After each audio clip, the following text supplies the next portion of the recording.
Тут зарядку делают, с утра я видел. Ну, красота же. Просто и красиво. Скамейки какие, смотрите. Мощные. Как и у Муму Герасима.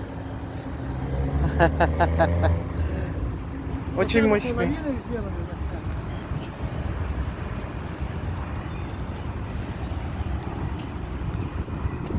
Вообще хотят сделать гранитом. Ну,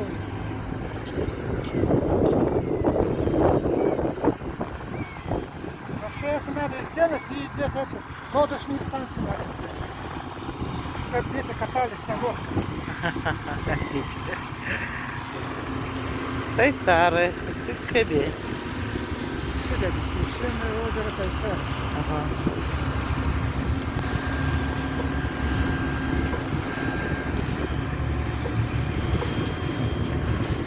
О, привезли деревьюшки.